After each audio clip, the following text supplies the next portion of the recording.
turns out that Hamas kept very careful records of its relations with the dozens of humanitarian aid organizations that worked in Gaza.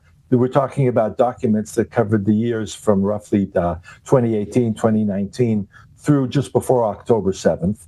And it has a record of the contacts with, the communications with, and most importantly, what they called guarantors. Guarantors in the sense that these were Hamas people who worked within the organizations, like Doctors Without Borders, like the Norwegian Refugee Council, like Oxfam. We have over examples from 55 different NGOs, many of them well-known, very powerful, very influential, highly respected, that knew and cooperated directly with Hamas in terms of coordination. There were instances, for example, where the NGOs were working with specific frameworks and individuals in Gaza, and one of them would say, well, you notice that my floors are wobbling. Is that maybe tunneling underneath? And they have that recorded in the Hamas documents. They record each of the individuals that they worked with and the NGO connections, and whether those people were reliable. Were they members of Hamas? Some of them had military terrorist ranks in them. So you see a very, very broad orchestrated coordination between Hamas and these so-called highly respected international aid groups. And it really focuses on the absolute need to immediately review how these organizations and then the government funders are working with Hamas to prevent that from happening again during the reconstruction and the post-war period. Professor Steinberg, what does this mean for international aid efforts and the billions that are planned for Gaza's reconstruction?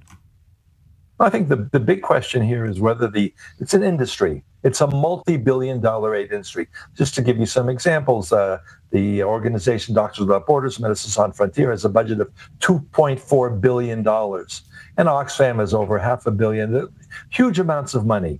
The entire industry, when it works in terror-controlled areas like Gaza, needs to completely change its operational process. It can no longer be allowed to work closely with the terrorists, to coordinate with the organizations. Say, well, how are we going to help the poor people, the poor starving people? We're a humanitarian aid group. We have to work with the powers. If they're terrorist groups, we don't care. Jan Engeland, the head of Norwegian Refugee Council, has said that many times in public frameworks. He tells the government, don't restrict our activities. If we need to work with terrorists, we'll work with terrorists. That absolutely needs to stop. It's up to the governments.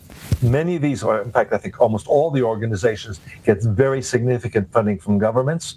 They're called NGOs, but they are in fact NGOs, government, non-governmental organizations. The governments need, in each case, all the European governments, Canada, Australia, of course, the United States, need to impose on these organizations rules and regulations and implementation to make sure that oversight, so that they don't continue this kind of behavior, because we saw the results of the aid. The aid went to build these huge complexes of terror tunnels. They helped pay salaries for the large terror organizations. That has to stop.